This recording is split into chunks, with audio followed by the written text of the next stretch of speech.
اسی لیے کیا کہا گیا؟ ایک کسی نے شیطان سے پوچھا بھیا آپ رہتے کہاں ہو، کھاتے کیا ہو،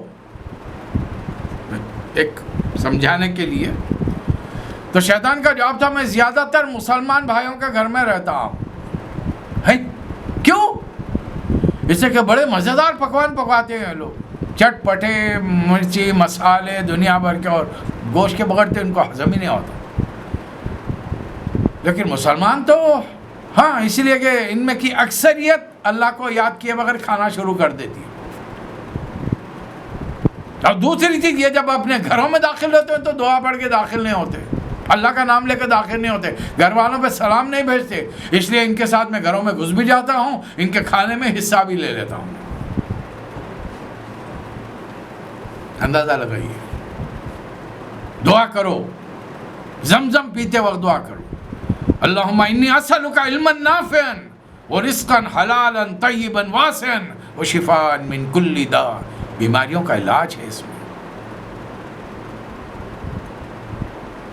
اب ٹھیک اس وقت پانی نکل آیا ہے، جیسی پانی نکل آیا کچھ پرندے آگے اوپر اڑ رہے ہیں.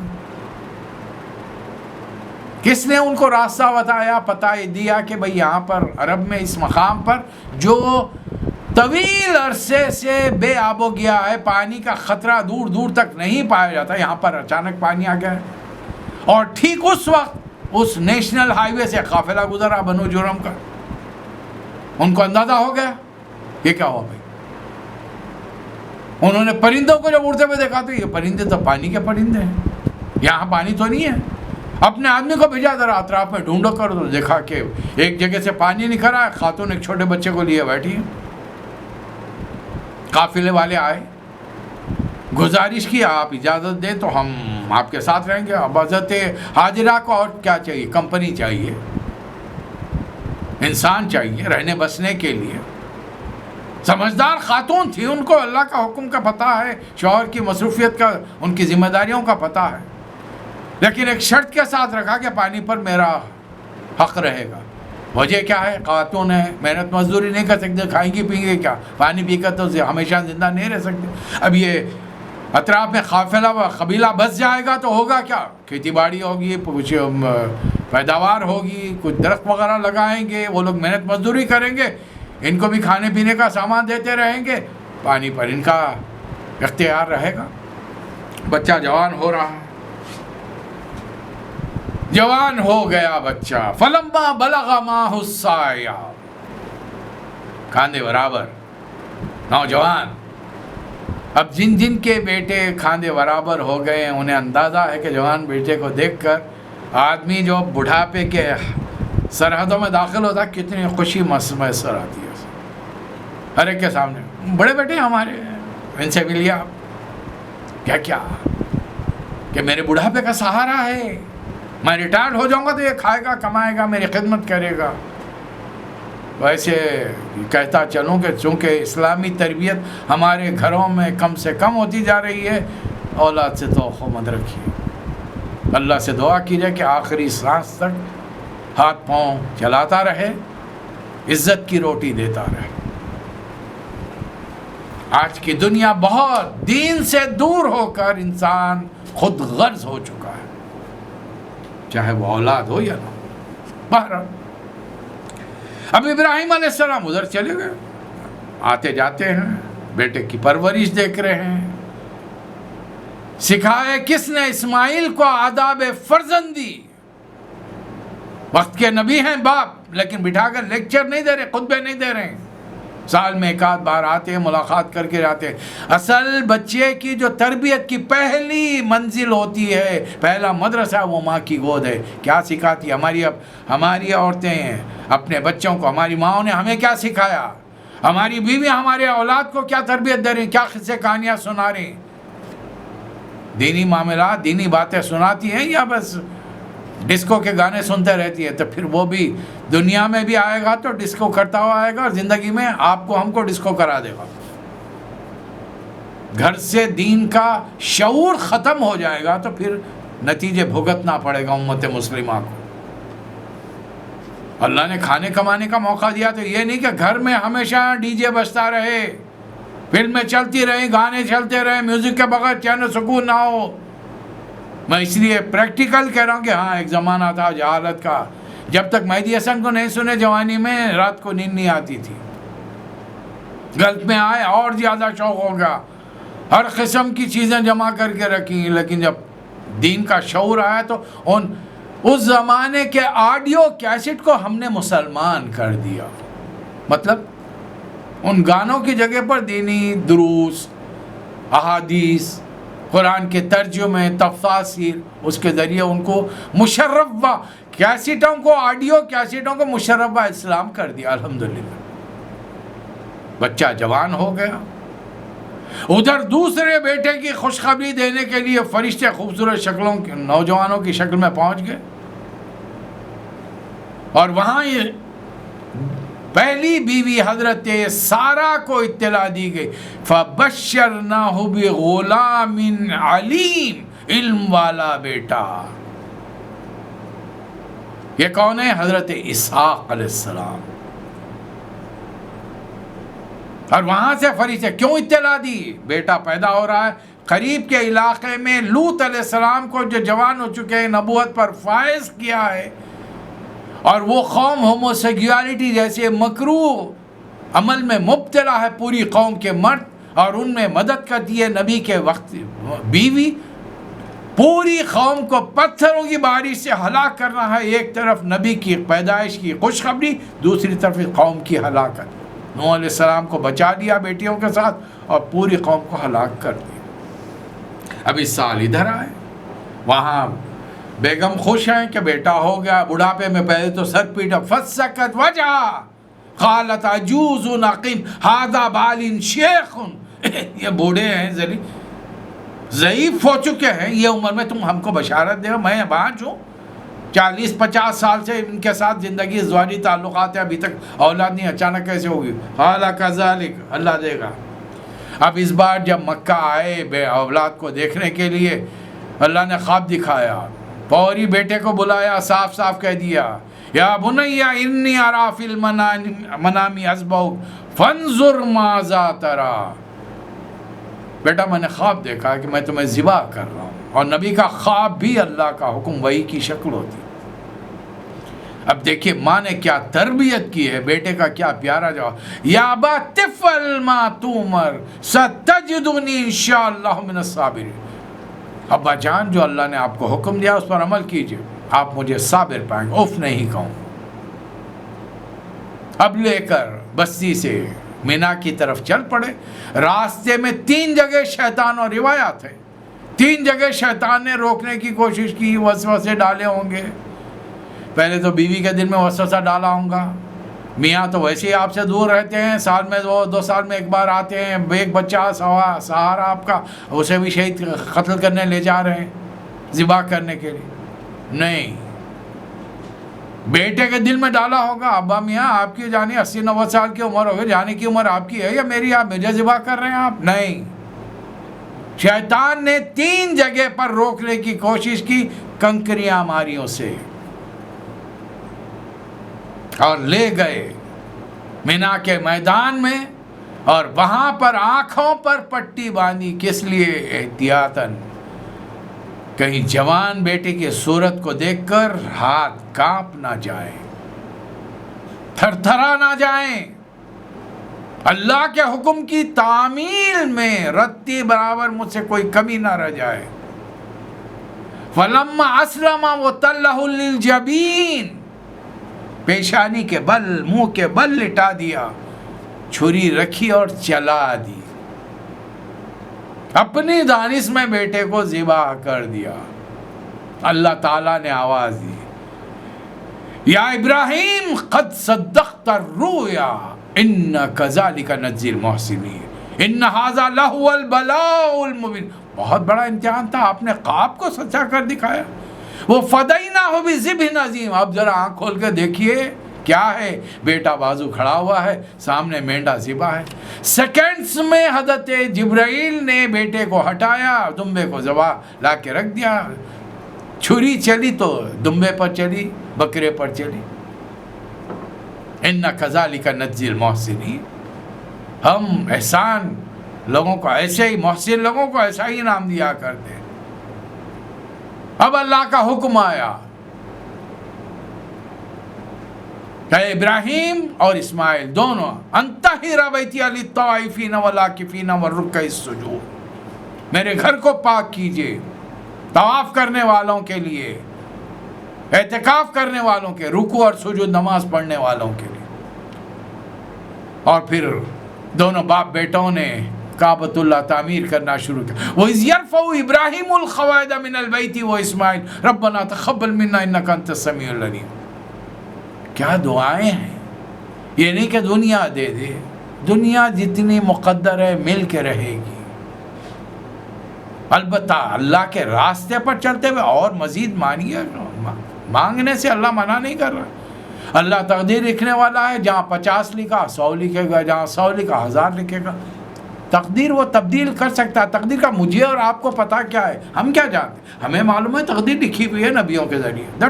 کیا لکھا ہوا یہ پتا کسی کو نہیں. نبیوں کو پتا نہیں تو آپ کو مجھے کیسا ہو. مانگیے اللہ سے، وہ دینے کے لیے تیار ہے. پورے اعتماد، پورے یقین کامل کے ساتھ مانگا جائے تو اللہ دینے کے لیے تیار. تو کیا مانگا جا رہا ہے؟ پروردگار ہماری اولاد کو اور ہمیں اپنی خدمت کے لیے، نمازوں کے لیے، عبادات کے لیے چن لے میرے مالک. ربنا وجعلنا مسلمین لک وذریۃ امۃ مسلمۃ لک وارینا مناسکنا وتب علینا انک التواب الرحیم. اپنی عبادت کے طریقے سلیقے سکھا ہم کو، تے دے فرما بردار دنیا میں رہے. اب تو جو دے گا کھا لیں گے، دال چٹنی اس میں بھی مست خوش ہیں. مرغن غذائیں دے گا الحمدللہ، وہ بھی کھا کے پی کے مست ہیں. ورنہ دنیا میں نہیں ملے گا کوئی مسئلہ نہیں، آخرت ہے.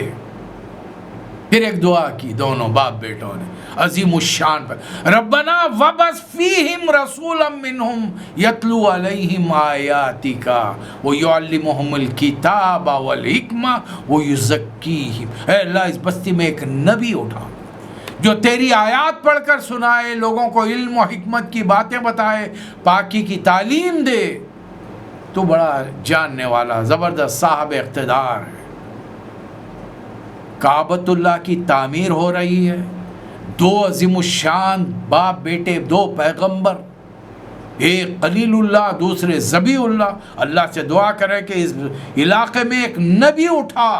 اللہ تعالیٰ نے دعا کو پوسٹ پون کر دیا ہزاروں سال کے لیے.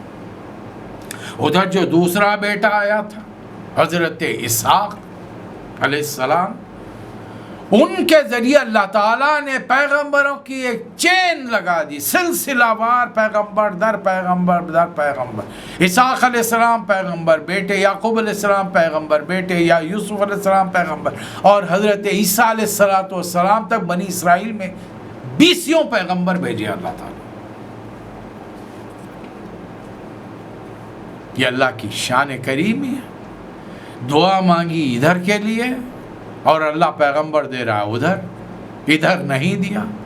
ادھر دیا تو بنی اسرائیل کے آخری پیغمبر عیسیٰ علیہ السلام آ کر جب آسمانوں پر بعض وجوہات کی بنیاد پر اٹھا لیے گئے، تب اس کے کافی عرصے کے بعد اللہ تعالیٰ نے جب دیکھا کہ دنیا میں فتنہ و فساد، ظہر الفساد فی البر والبحر بما کسبت ایدی الناس، کہ اللہ کے گھر کو ڈھانے کی وقت کے ایک بادشاہ نے، ابرہہ نے کوشش کی، تو اللہ تعالیٰ نے یہ وقت مناسب سمجھا اور خاتم النبیین کو بھیجا. نبی صلی اللہ علیہ وسلم نے حدیث مبارکہ میں فرمایا کہ میں اپنے والدین کی دعا کا جواب ہوں.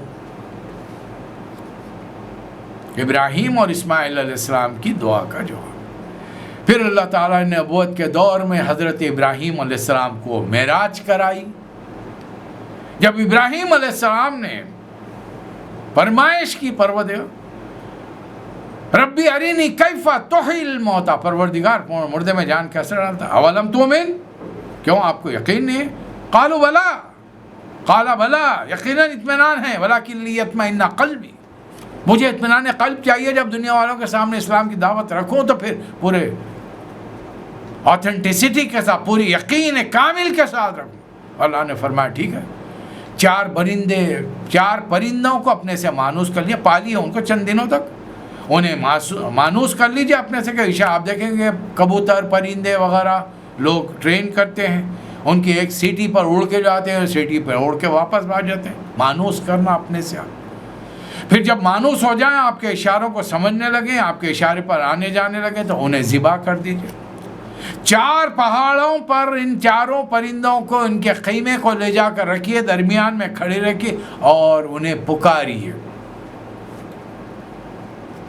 جب آپ پکاریں گے تو اب اس وقت ہم وہ منظر بتائیں گے.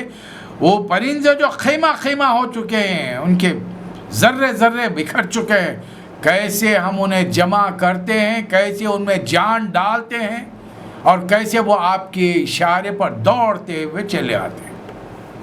یہ ابراہیم علیہ السلام کی معراج تھی. کائنات کا ایک راز اللہ نے بتایا.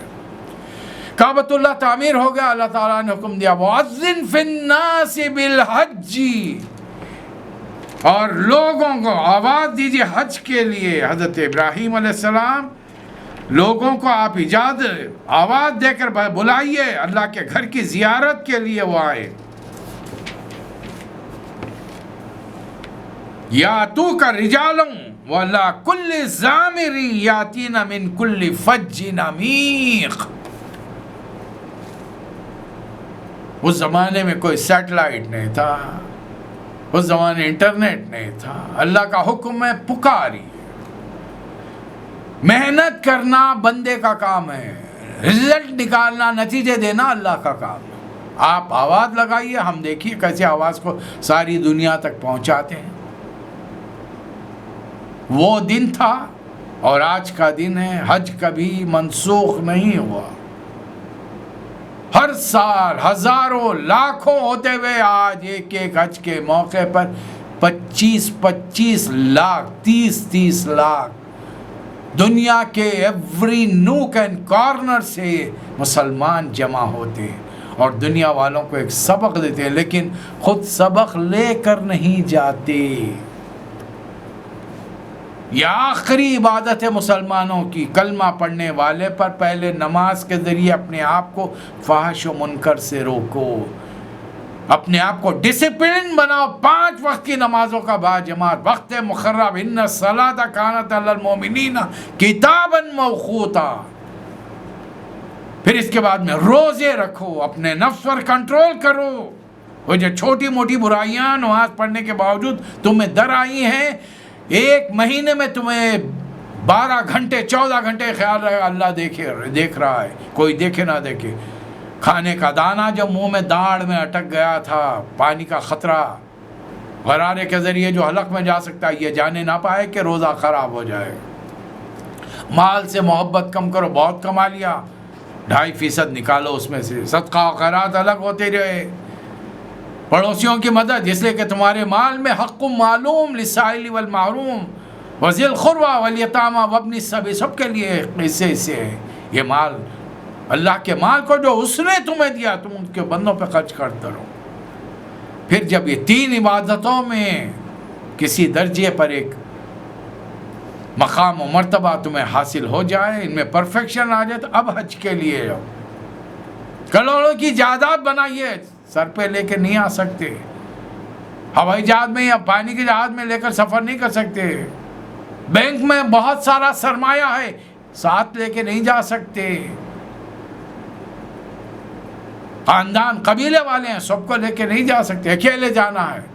اور آخر میں ساری اس حج کے موقع پر تمام اپنی نشانیوں کو ختم کر لو. 2 ٹکڑوں کا لباس یا فقیری لباس میں آ جاؤ اور یہ صدا لگاتے ہوئے اپنے گھر سے نکل کر جس دن 8 ذوالحجہ کو حج شروع ہوگا، یہ کلمات کہتے ہوئے اللہ کے دربار میں حاضر، لبیک اللہم لبیک لبیک لا شریک لک لبیک ان الحمد والنعمت لک والملک لا شریک لک.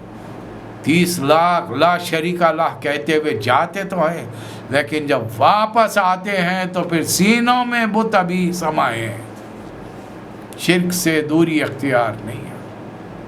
خاندانی رسومات، وہ پیسے کی اکڑ، وہ جائیداد، وہ مقام، وہ مرتبہ، وہ کرسی، وہ اقتدار، کہیں نہ کہیں تصویریں چھپ کے ہمارے سینوں میں ہمارے نفسوں کو خدا بنا دیتی. حج سے کیا سیکھے؟ 30 lakh, it's not a joke, معمولی بات نہیں ہے. یہ صرف اللہ کے گھر کو اس کو چھو کر دیکھ کر، اس کے پاس پہنچ کر اگر پھر بھی زندگی میں انقلاب نہ آئے تو پھر ہم کس کام کے؟ یہ عبادتیں کیا کام کی رہی ہم؟ نماز نے فحش و منکر سے نہیں روکا، زکوٰۃ نے پاکی نہیں دی، روزے نے تقوی، خدا سے ناراضگی سے بچنے کا ذریعہ نہیں سکھایا، تو پھر حج سے کیا ملے گا ہم کو؟ جبکہ حج تو ان تمام عبادتوں کا رس ہے، نچوڑ ہے. امام ابو حنیفہ رحمۃ اللہ علیہ فرماتے. بتائیے پھر ایک بار اثر نو حج، پھر ایک بار کعبۃ اللہ کی تعمیر. یہ کعبہ انسانوں کا بنایا ہوا ہے، انسانوں نے، آدم علیہ السلام. میں آپ کے سامنے ایک نظریہ رکھ رہا ہوں. زمین پر جب حضرت آدم علیہ السلام آئے تو انہوں نے کعبہ بنایا، فرشتوں نے لا کے رہا. فرشتوں کی بنائی ہوئی چیز خراب نہیں ہو سکتی. انسانی چیز کئی بار نبی صلی اللہ علیہ وسلم کے بعد سے لے کر آج تک آپ نے بھی جب اس کو تعمیر کیا، جب آپ کی عمر 35 سال تھی، جب ہم پڑھیں گے سیرت میں، بڑا زبردست طوفان آیا اور کعبۃ اللہ کی دیواریں بالکل ہل کے رہ گئیں. مشرکین مکہ نے کعبہ کو منہدم کیا، سر نو دیواریں تعمیر کی.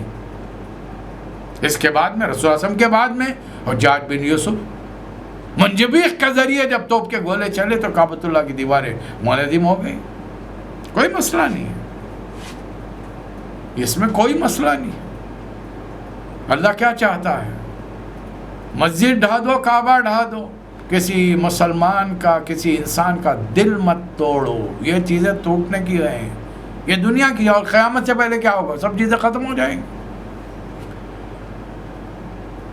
جنتیوں کے لیے تو اللہ تعالیٰ نے بیت المعمور، آسمانوں پر کعبے جیسا ایک عمارت تعمیر کر کے رکھی ہے جس کی فرشتے طواف کرتے ہیں.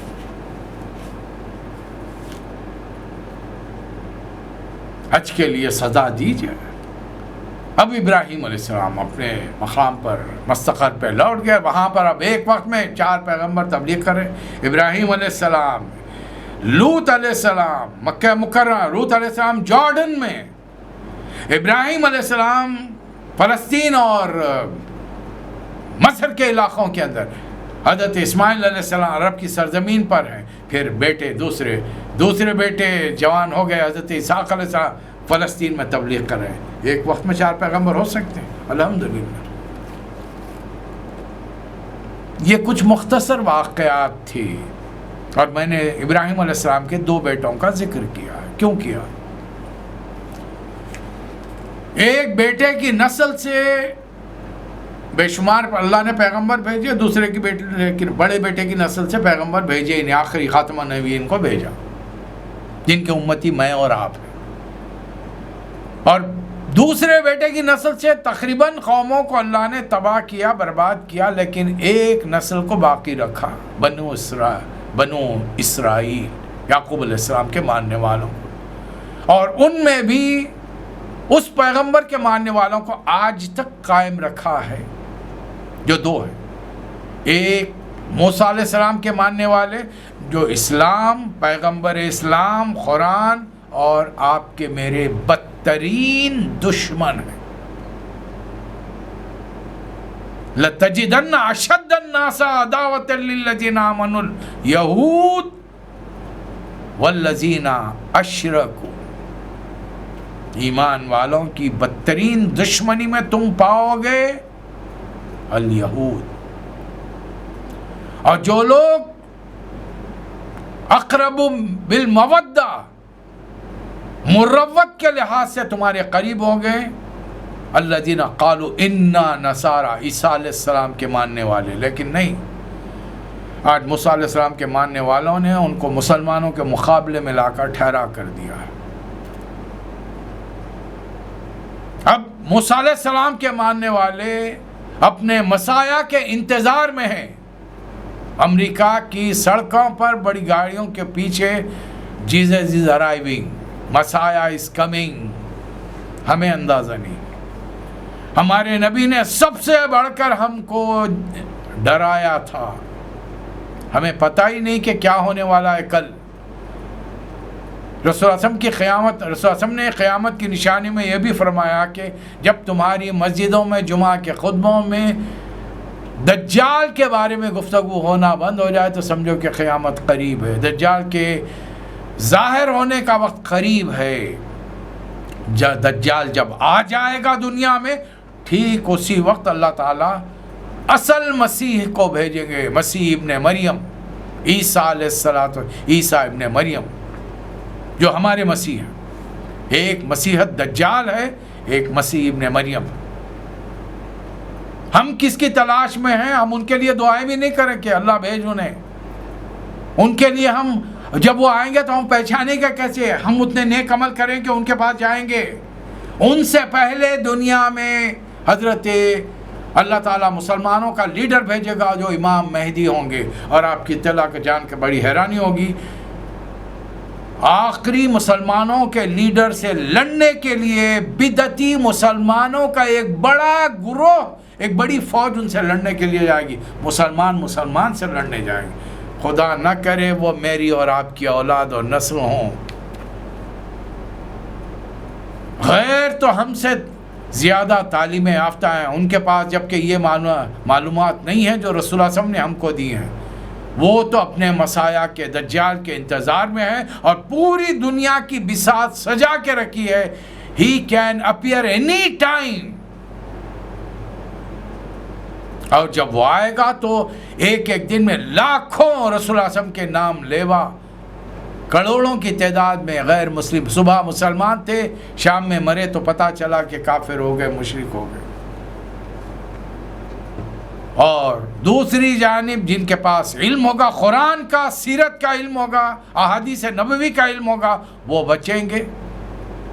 اور جن کے پاس نام نہاد مسلمان ہوں گے، وہ خود وقت کے مسلمان لیڈر سے لڑنے کے لیے جائیں گے، اور ان کا پہلا جتھا جو ہوگا یہ نام نہاد علماء سو کا ہوگا۔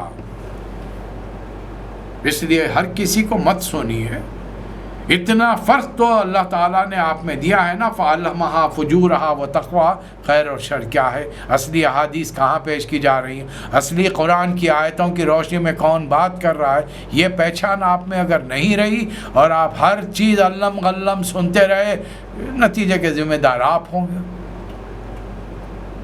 کوئی آپ کی مدد کے لیے نہ ابا آئیں گے نہ امی آئیں گے، سب بھاگ یوم یفر المرء من اخیہ وہ امی ہو ابی وہ صاحبتی وہ بنی، یہ سب عالم ہوگا۔ اس لیے اپنی فکر کیجئے، ہماری بربادیوں کے مشورے ہیں آسمانوں پر۔ امت مسلمہ اپنے عقیدے سے، اپنے تعلیمات سے، قرآن سے، اپنے نبی سے بہت دور ہو چکی۔ نبی کا نام معلوم ہے، کام سے واقف نہیں ہے، اسی لیے سیرت کا سلسلہ میں نے شروع کیا ہے۔ جو ٹوٹی پھوٹی معلومات مجھے میسر آئی ہیں، اللہ نے دی ہیں، وہ آپ تک پہنچاؤں۔ اللہ تعالیٰ مجھے اور آپ کو توفیق عطا فرمائے۔ وآخر الدعوانا ان الحمد للہ رب العالمین۔